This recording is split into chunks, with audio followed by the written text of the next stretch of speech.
and welcome back to the channel. Today we're heading to a local woodland to capture some woodland photography. The conditions today look fairly overcast, so it'll be interesting to see what comes out of today's trip. During the video I'll be talking about an act of kindness that literally blew my mind, so please be sure to stick around to find out more.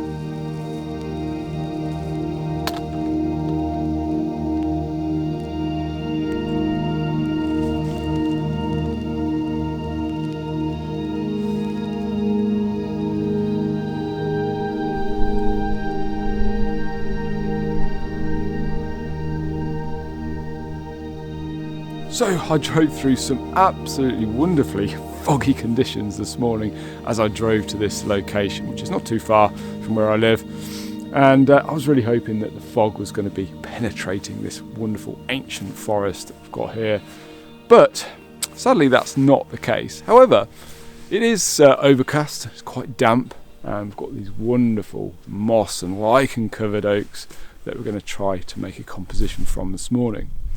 Now, This actual area is where I'll be doing my one-to-one workshops actually throughout 2022. So I'm spending a fair bit of time here at the minute scouting and looking for different compositions that I can show attendees around and we can work on together. But this particular composition is a new one to me. I haven't seen this before, and I'm hopeful I can make this composition work. Now, what I've decided to do, because we don't have that fog and that atmospheric conditions this morning, I'm trying to eliminate the sky, because the sky cuts through these tops of these trees and kind of ruins the composition. So we've got the tripod here positioned really high, angling down a little bit, and that's helping me to push the horizon level.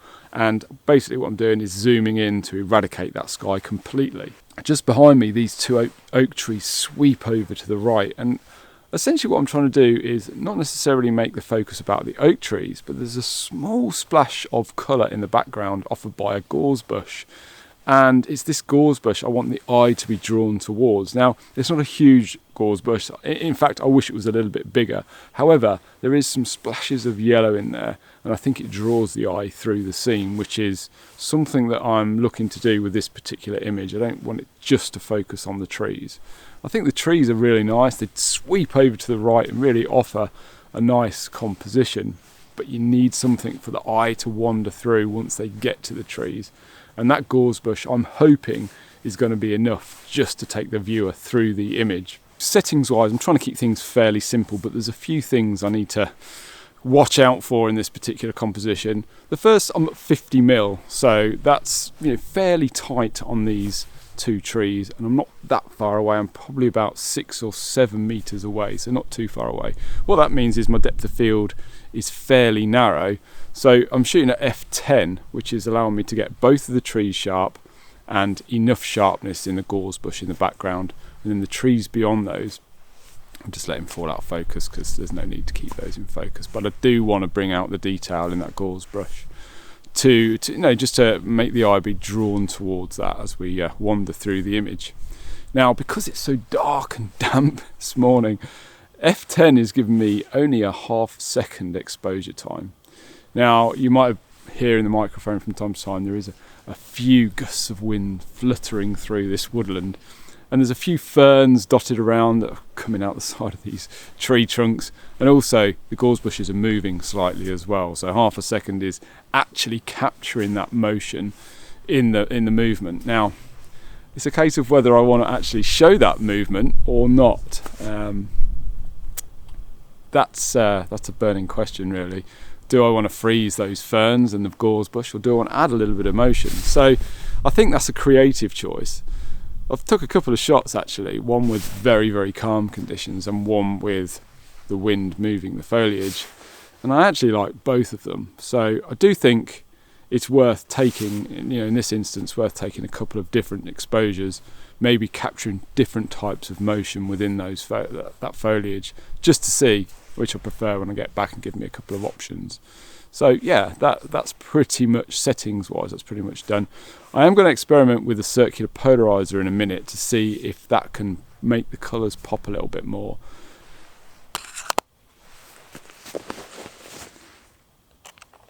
Time to put the rain jacket on, I think.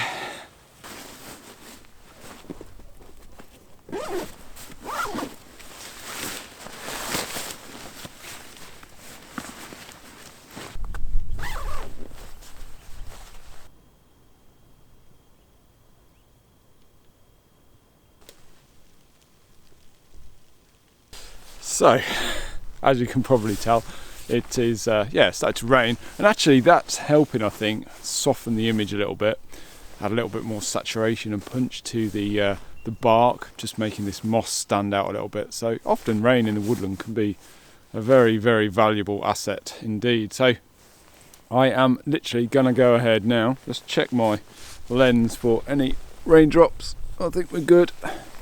Go ahead. Actually, the wind died right down now, and just take this final shot. So I've got 5 or 6 that I can look through when I get back, just to check the motion in the foliage, and ones with and without the rain. Gives me some options when I get back to post-production. But I really like the look of this one on the back of the camera. Some lovely tones in it, and that splash of yellow from the gorse bush is lovely. So I'm going to have a little wander, and then we'll talk a little bit about this amazing act of human kindness, something I've never experienced before. So yeah, let's have a little wander.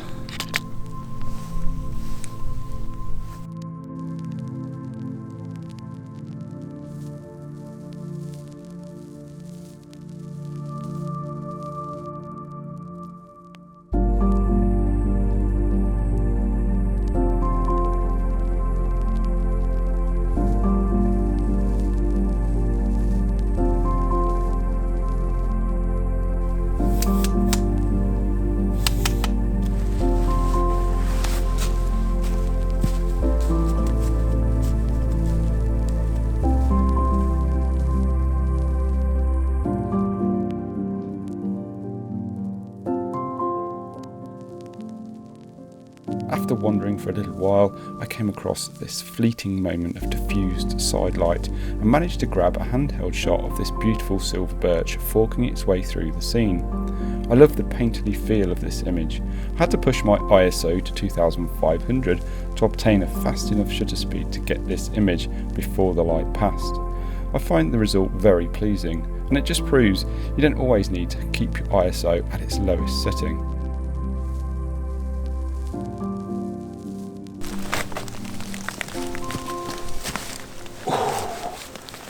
Oh dear, it is absolutely chucking it down, but we've got coffee, so that's always a good thing,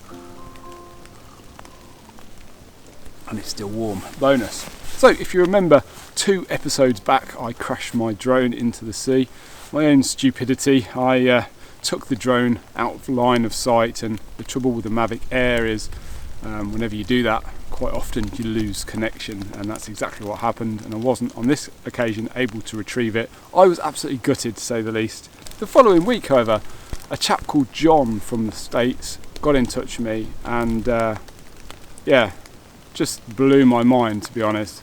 He said he had the same problem. He had the Mavic Air and he crashed it and lost it, and he'd invested in the Mavic Air 2, and he wasn't using it, and he actually asked me if I would like to have his drone because he wanted to see me carry on creating content on this channel. And obviously aerial photography, aerial videography is a great asset to have for YouTube videos. I was completely mind blown by this, to be honest. It's an incredible act of kindness, and I can't thank you, John, enough. And obviously I accepted his offer, and he even shipped the drone out to me, which was absolutely amazing. And I actually received the drone yesterday, unboxed it, and I've got it here. Obviously I haven't flown it today because of the conditions, but I've got it here in the bag. I'll just reach over and grab it out. So here it is, the Mavic Air 2 an incredible drone, and like John had only used this a couple of times and just hasn't had enough time to use it, so it's literally in mint condition. Here's the drone, and we've got the Fly More combo as well, so we've got 3 batteries, a controller and a charger, and yeah, in this wonderful case. It's even got a set of ND filters with it as well, and it's going to allow us to create some amazing content for the channel. So John, honestly, from the bottom of my heart, it's such an incredible act of kindness. Just absolutely blew my mind, and every day since you sent me that first email, I just honestly, I haven't stopped thinking about it. It's just been incredible. So really, honestly, thank you so much, and yeah, I just don't know what else to say really. It's just an incredible act of kindness. You know, this thing, you know, is over £1,000 here in the UK. It's a lot of money. So honestly, like, wow. Honestly, just wow. Anyway, yes, quite emotional to be honest. But anyway, let's go and crack on, see if we can get another photograph.